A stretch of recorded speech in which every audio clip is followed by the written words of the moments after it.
ఈ రోజైతే మీకు మంచి వీడియోతో వచ్చానండి. చూపిస్తున్నాను చూడండి. ప్రకృతి ఎంత అందంగా ఉందంటే మన కళని మనమే నమ్మలేమండి. చూడండి ఫ్రెండ్స్, నా వెనక పక్క చుట్టూరు అసలు మంచు కొండల వల్లే కనపడుతున్న కొండలు అయితే చూడండి. మేఘాలు అయితే కిందకి దిగి ఉన్నవి. ఇంకా దారుణంగా కిందకు వచ్చి నా ముందే ఉన్నట్టుంటే చూపిస్తానండి వీడియోలోకి వెళ్ళిపోదామా. ఇది అన్నవరం సత్యనారాయణ స్వామి టెంపుల్ అండి. టెంపుల్కి మనం వెళ్ళేటప్పుడు బయట స్టార్టింగ్ అండి. ఇది అక్కడ హుండీ ఉంది కదా, స్వామివారి ఫోటో ఉంది చూడండి. స్వామివారిని ఇక్కడ దర్శించుకొని హుండీ కాడికి వెళ్ళి దండం పెట్టుకొని కొంతమంది వారి ముడుపులను దాంట్లో వేసుకొని వెళ్తుంటారు. కొంచెం ముందుకు వెళ్ళిన తర్వాత ముడుపులు అంటే కానుకలు అవి వేస్తుంటారు ఫ్రెండ్స్. కొంచెం వెనక్కి వెళ్ళాక అంటే నా వెనకమాల చూడండి. వెనకమాల వచ్చేసి అక్కడ పద్మపీఠం ఒకటి ఉంటుందండి. స్వామివారి పాదాలు ఉంటాయి పద్మపీఠం మీద. ఆ పీఠం మీద స్వామివారి పాదాలు ఉంటాయి కాబట్టి స్వామివారిని అక్కడ దర్శించుకొని పాద నమస్కారం చేసి మన చూపుడు వేలుతో, అంటే ఇష్టం ఉన్న వాళ్ళండి, చూపుడు వేలుతో మనం కోరికలు అనేది ఆ పీఠం మీద రాస్తే కోరికలు నెరవేరుతాయని చెప్పేసి కొందరు నమ్మకం. సాక్షాత్తు స్వామివారికే మనం విన్నపించుకుంటున్నట్టండి. ఇది ఎక్కడా ఎప్పుడు చూడలేదండి మీరు ఎవరు కూడా, నేను కూడా చూడలేదు, అందుకే చెప్తున్నానండి. చూడండి ఫ్రెండ్స్, అందరూ కూడా ఏ విధంగా రాసుకుంటున్నారో. కుంకుమ అనేది వేస్తారండి. అలా బొట్టు పెట్టుకొని వివాహం కావాలన్న వాళ్ళు వివాహం, బాధలు ఉన్న వాళ్ళు బాధలను రాసుకుంటారు. చూడండి ఫ్రెండ్స్, భక్తులు తమ కోరికను సత్యదేవునికి భక్తితో చూపుడు వేలతో పీఠముపై నివేదించుకోవచ్చును. రాసుకుంటే మన మాటల్లాగా స్వామివారికి డైరెక్ట్గా చదువుకుంటారండి, వారి దగ్గరికి వెళ్ళిపోతాయి. ఇప్పుడు మనం లోపలికి వెళ్దామా, వీడియోలోకి వెళ్ళిపోదామా ఫ్రెండ్స్. చూడండి ఫ్రెండ్స్, ఇటు పక్క కనకదుర్గమ్మ తల్లి దేవాలయం అండి. చాలా టెంపుల్స్ ఉన్నాయండి అన్నవరంలోనే. రత్నగిరి కొండ అండి, కొండ మీద స్వామివారు. అన్నవరం సత్యనారాయణ స్వామివారు, సత్యదేవుని మహిమలు చరిత్ర కూడా చెప్తా ఫ్రెండ్స్. వీడియోని అక్కడ స్కిప్ చేయకుండా చూడండి. ఇప్పుడు మనం వెళ్ళేది లోపల కనకదుర్గమ్మ వారండి టెంపుల్స్. అయితే లోపల ఫోటోలు వీడియోలు ఏం తీయట్లేదండి. చాలా జాగ్రత్తగా ఎవరికి తెలియకుండా తీసిన వీడియోలు ఫ్రెండ్స్ ఇవి. చూడండి ఫ్రెండ్స్, కింద అనేవి అట్లా రాసుకుని పైకి వస్తారు ఫ్రెండ్స్ చాలామంది ప్రజలు, భక్తులు. ఈ విధంగా మెట్ల మార్గంగా పైకైతే వెళ్ళచ్చు కొండపైకి. ఇది ఎదర మండపం కాదు ఫ్రెండ్స్, దాని ఎదురుగా ఉన్న రూమ్, ప్రసాదం కౌంటర్ అంటారు కదా, అదనమాట.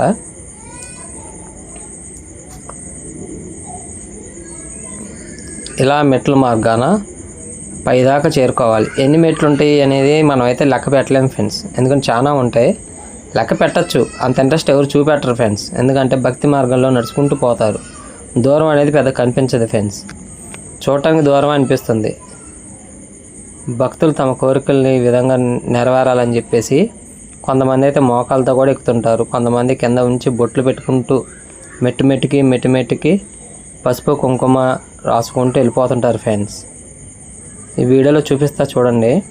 ఇదిగోండి ఎదర మండపం, గోపురం ఫ్రెండ్స్ ఏ విధంగా ఉందో. చుట్టూ కూడా ప్రశాంతమైన వాతావరణం ఫ్రెండ్స్. ఇక్కడ పాపం భిక్షం ఎత్తుకునే వాళ్ళు కూడా ఉన్నారండి. ఏం చేస్తారు ఫ్రెండ్స్, పెద్దవాళ్ళు, వారు వేరే పని చేసుకోలేరు.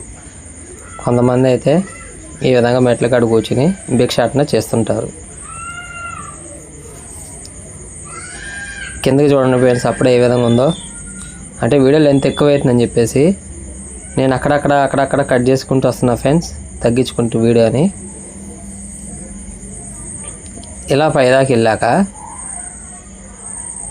మండపాలు ఉన్నాయి చూడండి ఫ్రెండ్స్, తాటాకులతో వేశారు పందిరి.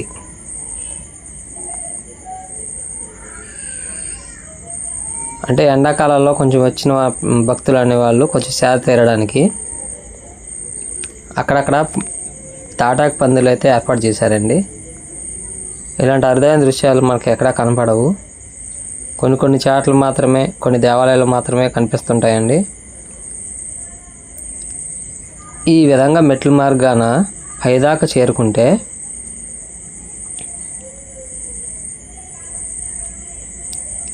పైన ఇట్లా స్వామీజీలు అయితే ఉంటారు ఫ్రెండ్స్.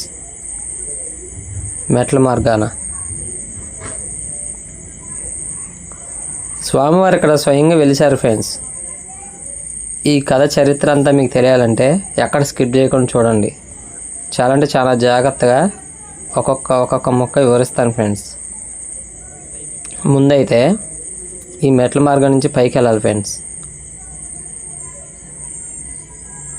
ఈ పక్కన కనపడే చెట్లు ఉన్నాయి కదా ఫ్రెండ్స్, వాటి గురించి కూడా చెప్తా. ఇదిగోండి ఫ్రెండ్స్, ఇది ఇంకొక మండపం. ఇది పూర్వం రాజుల కాలం నుంచే ఉన్న మండపం అండి. అప్పట్లో భక్తులు వీటి కింద సేద తీరడానికి మాత్రమే ఇలా ఏర్పాటు చేశారు. స్వామివారి దర్శనానికి ముందుగా ఇలా మండపం మీద తాటాకు పందిరి.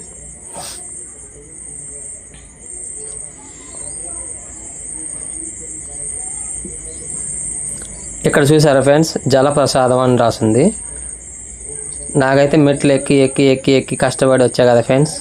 నా సబ్స్క్రైబర్స్ వాళ్ళందరూ బాగుండాలి, వాళ్ళందరూ కోరికలు నెరవేరాలని చెప్పేసి ఈ వీడియో చూసే ప్రతి ఒక్కరు కోరికలు. చూడండి ఫ్రెండ్స్, ఈ సత్యదేవ జలప్రసాదం ఉంది. ఇక్కడైతే కొంచెం మనం మంచిలు తాగుదాం. కింద నుంచి మెట్లు ఎక్కి పైకి వచ్చారు కల్లా దాహం అయితే అవుతుంది ఫ్రెండ్స్.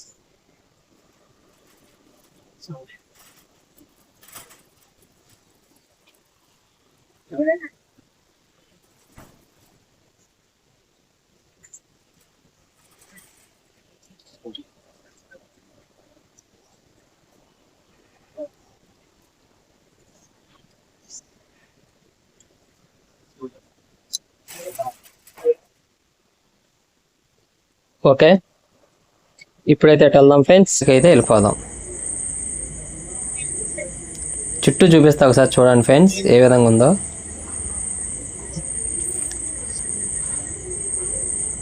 ఏంటి తలకిందులు కనబడుతుంది అనుకోవద్దండి, చుట్టూ చూపించడం కోసం నేను ఎట్లా అన్నాను.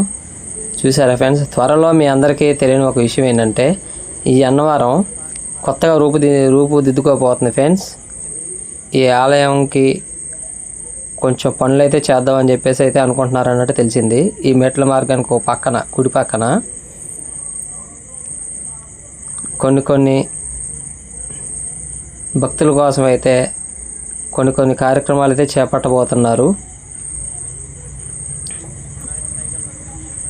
వాటిని మెట్లుగా చేస్తారా, లేకపోతే ర్యాంపులుగా చేస్తారా తెలియదు, గ్రానైట్ రాళ్ళుగా చేస్తారా తెలియదు, లేకపోతే ఏమైనా మండపాల్లా కడతారా తెలియదు. లోపల ఏముందో ఫ్రెండ్స్ మరి చూడండి. బయట నుంచి అయితే ఈ విధంగా ఉంది చూడండి ఫ్రెండ్స్.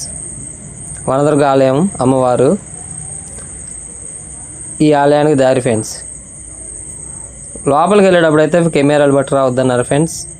ఇదిగోండి, ఇది బయట పక్క ఉన్న మండపం ఫ్రెండ్స్. అంటే వనదుర్గ అమ్మవారి ఆలయానికి బయట పక్క ఉన్న మండపం. ఎవరైనా చూసింటే మాత్రం కామెంట్ రూపంలో తెలపండి ఫ్రెండ్స్. లైక్ చేయండి, షేర్ చేయండి, సబ్స్క్రైబ్ చేయండి. వీడియో చాలా ఇంట్రెస్ట్గా ఉంటుంది. ఇదిగోండి ఫ్రెండ్స్, మండపం అనేది రాజుల కాలం నుంచే ఉంది ఫ్రెండ్స్. ఈ మండపం అనేది అసలు ఏ విధంగా ఉందో చూడండి ఫ్రెండ్స్. చుట్టూరు ఏనుగు స్తంభాల వలె ఉన్న పెద్ద మండపం ఫ్రెండ్స్. ఇది మాత్రం డార్మెటరీ రూమ్స్ అంటారు కదా, రెంట్కి ఇస్తారనుకుంటా. ఆ రూమ్లు అయితే ఉన్నాయి ఫ్రెండ్స్. వచ్చిన భక్తులు ఇబ్బంది పడకుండా అక్కడక్కడ డార్మెటరీ రూమ్స్లు కూడా ఇస్తున్నారంట. లోపల పక్క చూడండి ఫ్రెండ్స్, డిజైన్స్ ఏ విధంగా ఉన్నాయో ఈ మండపం లోపల.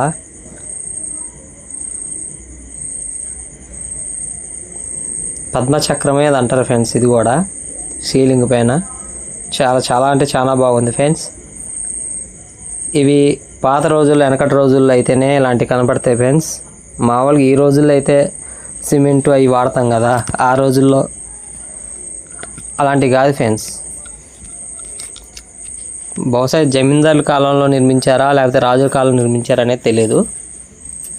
ఈ రత్నగిరి కొండ మీద అయితే ఈ విధంగా అయితే నిర్మించి అయితే ఉంది ఫ్రెండ్స్. ఎంతసేపు చూసినా అసలు బోర్ కొట్టట్లేదు ఫ్రెండ్స్. నాకైతే చాలా ఇంట్రెస్ట్గా అనిపించిందండి. కొన్ని చాట్ల కొంచెం బోర్ కొడుతుంటుంది ఫ్రెండ్స్, తొందరగా వెళ్ళిపోవాలి అనిపించింది. కానీ ఎక్కడ అట్ట అనిపించలేదండి. అసలు వీళ్ళు ఏ విధంగా ఎంత కష్టపడి తయారు చేశారో అర్థం కావట్లేదు ఫ్రెండ్స్. కొండ మీదకి తీసుకొచ్చి ఇప్పుడంటే మెట్ల మార్గాలు సరే ఉన్నాయి. ఒకప్పుడు కొండ మీద ఏం మెట్లు ఉంటాయి ఫ్రెండ్స్? కొండ కదా, పెద్ద పెద్ద రాళ్ళు బండలు గుచ్చుకుంటూ ఉంటాయి. ఆ విధంగా ఉన్నప్పుడే వాళ్ళు ఏ విధంగా కష్టపడి తీశారో, ఏ విధంగా కట్టారో అర్థం కావట్లేదు ఫ్రెండ్స్. ఇవైతే మాత్రం కొత్తవే ఫ్రెండ్స్, డార్మేటరీ రూమ్స్ అనేది. చూడండి ఫ్రెండ్స్, ఎక్కడ చూసినా పెళ్ళిళ్ళే ఫ్రెండ్స్. కొత్త జంటలో ఎక్కడ పడితే అక్కడ కనబడుతున్నారు. కొత్త దంపతులు అండి, నవ వధువులు అంటారు కదా, నూతన వధువులు. ఏమైనా మిస్టేక్స్ ఉంటే నాకు క్షమించండి ఎక్కడెక్కడ మాట్లాడేటప్పుడు. తప్పులు ఏమంటే కామెంట్ రూపంలో తెలపండి, సరి చేసుకుంటా ఫ్రెండ్స్. మనమైతే ఇప్పుడు ఆలయం పైకి అయితే వెళ్తాను. చూసారా ఫ్రెండ్స్, అక్కడక్కడ తాటాకు పందులతో ఏ విధంగా ఉన్నాయో. వచ్చిన భక్తులు ఎండకి ఇబ్బంది పడకూడదని అక్కడక్కడ అయితే తాటాకు మండపాలు అయితే అంటే పందిర్లు అయితే ఏర్పాటు చేశారు. ఇక్కడ చూసారా వనదుర్గ అమ్మవారి ఆలయానికి ఇప్పుడు నీట్గా కనపడుతుంది ఫ్రెండ్స్. లోపలికి వెళ్ళినప్పుడు వీడియోలు తీయలేదు, నేనైతే బయటకు వచ్చి కొద్దిగా పైకి వచ్చి చూపిస్తున్నా ఫ్రెండ్స్. చూడండి, ఇవి ఎందుకని తెల్లగా ఉన్నాయి అనుకుంటున్నారేమో. మన కాళ్ళు కాలకుండా అది ఒక పెయింట్ ఫ్రెండ్స్. ఆ పెయింట్ ద్వారా మనం నడుచుకుంటూ వెళ్తే మెట్ల మార్గాన మన కాళ్ళు అనేవి ఎండకు కాలకుండా ఉంటాయని ఆ విధంగా అయితే ఏర్పాటు చేసి ఉంటారు.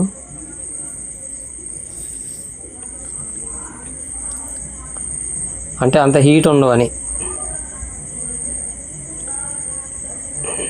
ఇక్కడ చూడండి ఫ్రెండ్స్, మండపం ఏ విధంగా ఉంది చూడండి ఫ్రెండ్స్. పైకి వచ్చినాక చాలా ఇంట్రెస్ట్గా ఉంటుందండి వీడియో మొత్తం. పూర్తిగా కథ తెలుసుకోవడానికి ఒకవేళ ఈ వీడియో కనుక లెంత్ ఎక్కువ అవుతుంది అనుకుంటే నేను మళ్ళీ వీడియో తీసి పెడతా ఫ్రెండ్స్. చూడండి ఫ్రెండ్స్, కళ్యాణాలు జరుగుతున్నాయి. కళ్యాణ మండపం అండి, చిన్న చిన్న మండపాలు భలేగా ఉన్నాయి ఫ్రెండ్స్. చూడండి ఫ్రెండ్స్, పెళ్ళిళ్ళు ఎన్ని జరుగుతున్నాయి ఇక్కడ. నూతన వధువులు దంపతులు, కొత్త దంపతులు ఏ విధంగా ఉన్నారు చూడండి ఫ్రెండ్స్. పెళ్లి పందిళ్ళు ఏ విధంగా ఉన్నాయి చూడండి. చాలా బాగున్నాయి ఫ్రెండ్స్. చూసే కొద్దీ చూడబుద్ధి అవుతుంది ఫ్రెండ్స్ ఇంట్రెస్ట్గా. ఈ ఆలయం ఒక చరిత్ర అవన్నీ అయితే మీకు ముందు చూపిస్తా ఫ్రెండ్స్. ముఖ్యంగా మీకు చూపించాల్సిందండి ఏంటంటే, ఇక్కడ మంచి పర్వతాల వలె స్వామివారి పాదాల వద్దకు మేఘాలు అయితే వస్తున్నాయి ఫ్రెండ్స్. బాగా మామూలుగా కాదు ఫ్రెండ్స్. ఒక మంచు కొండ, ఇప్పుడు హిమాలయ పర్వతాలు ఉంటాయి కదా, అవి ఏ విధంగా ఉంటాయో అదే విధంగా మన అన్నవరంలో అయితే హిమాలయ పర్వతాలుగా ఏర్పడి చాలాసేపు భక్తుల్ని కనువిందైతే చేసాయి ఫ్రెండ్స్.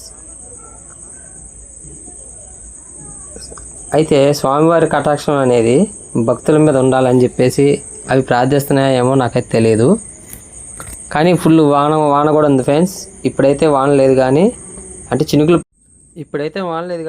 అయితే పడుతున్నాయండి. ఇప్పుడిప్పుడే స్టార్ట్ అయినాయి. అదిగోండి రామాలయం అండి, పైన క్షేత్రపాలకుడైన ఆంజనేయ స్వామి టెంపుల్ అండి ఎదురు ఉంటుంది. అదిగోండి ధ్వజస్తంభం దగ్గర. చూడండి ఫ్రెండ్స్, పెళ్ళిళ్ళు అయితే బెల్లగా అయితేనే ఫ్రెండ్స్. ఎక్కడ చూసినా పెళ్ళిళ్ళే ఉన్నాయి. ఎన్నో రోజులు కాలేదండి నేను పోయి. మీరు ఈ వీడియో చూస్తున్నారంటే 3 రోజుల కింద వీడియో అండి ఇది. చాలా ఇంట్రెస్ట్గా ఉంటుందండి. హిస్టరీ అనేది చెప్తానండి. ఒకవేళ ఇది కానీ లెంత్ ఎక్కువైపోతుంటే వీడియో అనేది, నెక్స్ట్ వచ్చే వీడియోలో అయితే చరిత్ర పూర్తిగా చెప్తా ఫ్రెండ్స్. ఎందుకంటే మీకు చూపించాలని చెప్పేసి వీడియోలన్నీ చాలా జాగ్రత్తగా తీస్తున్నా ఫ్రెండ్స్. చూడండి ఫ్రెండ్స్, అక్కడ కళ్యాణం అవుతుంది. ఇక్కడ చూడండి ఫ్రెండ్స్, ఇక్కడ ఆంజనేయ స్వామి వారి అండి. అసలు చాలా బాగుందండి. మండపం కూడా చాలా ఇంట్రెస్టింగ్ ఉందండి. చూడండి,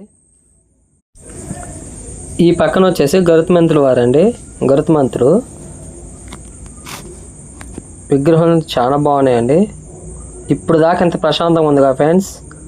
ఒకవేళ నెక్స్ట్ వచ్చే వీడియోలో అయితే మాత్రంకి వర్షం అనేది ఏ విధంగా వస్తుంది, మన అన్నక్షత్రాల దారేటు, అసలు ఆలయ చరిత్ర ఏమిటి, అసలు మంచు కొండలు ఎక్కడ ఉన్నాయి, అసలు మంచు కొండలు ఉన్నాయా లేవా, లేదా ప్రకృతి ఏ విధంగా ప్రవర్తించింది అనేది మీకు చూపిస్తా ఫ్రెండ్స్. పైన చూడండి ఫ్రెండ్స్ ఏ విధంగా శిల్పాలు అయితే చెక్కారో. చాలా అంటే చాలా ఇంట్రెస్టింగ్ ఉంది ఫ్రెండ్స్. అసలు నాకు రాబుద్ది కాలేదండి, అంత బాగుందండి. అన్నవరం పోయిన ప్రతి ఒక్కరు కూడా జీవితంలో ఒక్కసారి చూడాలి ఫ్రెండ్స్. అన్నవరం పోయిన వాళ్ళనే కాదండి, మన భూప్రపంచం మీద పుట్టిన ప్రతి ఒక్కరు కూడా ఒక్కసారైనా అన్నవరం అనేది పోయి దర్శించాలండి స్వామివారిని. అయితే సత్యదేవుడు అండి అన్నవరం సత్యనారాయణ స్వామి. ఆయన అవతరించడానికి చాలా కారణాలు ఉన్నాయండి. ఆ చరిత్ర తెలుసుకోవాలంటే ఈ వీడియో సరిపోదు, లెంత్ సరిపోదని చెప్పేసి నేనైతే ఫస్ట్ అయితే మీకు ఇవన్నీ చూపించడం జరిగింది. నెక్స్ట్ వీడియోలో అయితే మాత్రంకి మీకు చాలా ఇంట్రెస్ట్గా చరిత్ర కథ అనేది మొత్తం మీకు చెప్తా ఫ్రెండ్స్. జరిగిన స్టోరీ అనేది ఏంటి అనేది చూడండి ఫ్రెండ్స్. అసలు శిలలు ఏ విధంగా ఉన్నాయో సహజసిద్ధంగా ఏర్పడిన విగ్రహాల వలె ఉన్నవి. గ్రానైట్ రాళ్ళతో నిర్మించారు ఫ్రెండ్స్. ఇవైతే రాజుల కాలం కావు ఫ్రెండ్స్, ఇప్పుడున్న టెక్నాలజీ ప్రకారం వాడారు. కానీ పూర్వంలో ఎంత టెక్నాలజీ లేని ఆ రోజుల్లోనే అసలు ఏ విధంగా ఆలయాలు నిర్మించారనేది తెలియట్లేదు ఫ్రెండ్స్. ఎక్కడనే కాదు, చాలా చోట్ల కూడా. ఇప్పుడు మనం పైన చూసే సీలింగ్, ఈ మండపంలో పైన సీలింగ్ మీద ఉన్న శిల్పాలు కూడా ఫ్రెండ్స్ అసలు ఏ విధంగా ఆకృతి చెందాయో చూడండి. అంటే ఇది మానవులు చేసిన పనే, మానవులు చేసిన శిలాఖండాలు, శిల్పాలు. శిల్పులు చాలా గ్రేట్ అండి. శిల్పులు లేనిదే కళాఖండం అనేది జీవం పోసుకోదు ఫ్రెండ్స్. మనం శిల్పులు అంటాం, తాపి మేస్త్రులు అంటాం, సుతారులు అని కూడా అంటారు. చాలా పేర్లు ఉంటాయి ఫ్రెండ్స్. వాళ్ళందరినీ మనం ఆదరించాలి ఫ్రెండ్స్. అంతరించిపోతున్న కళల్ని అంతరించిపోకుండా సజీవంగా చూపిస్తున్నారు ఫ్రెండ్స్. అసలు అవి చేయాలంటే అంత కష్టపడి ఉంటారు. వాళ్ళ నైపుణ్యానికి మెచ్చుకోవాలి ఫ్రెండ్స్, చేతి నైపుణ్యానికి. ఇవన్నీ చేతులతో తయారు చేసినాయి ఫ్రెండ్స్. ఈ పైన ఉన్నాయి కూడా. ఇవి ఏమిటి అనేది అయితే నెక్స్ట్ వీడియోలో చెప్తా ఫ్రెండ్స్ మీకు. ఈ వీడియో మీకు నచ్చినట్టయితే లైక్ చేయండి, షేర్ చేయండి, సబ్స్క్రైబ్ చేయండి ఫ్రెండ్స్. ఇంకో 10 మంది పంపించండి ఫ్రెండ్స్, మీకు కానీ మీ ఫ్రెండ్స్కి కానీ. నెక్స్ట్ వీడియో త్వరలో పెడతాను.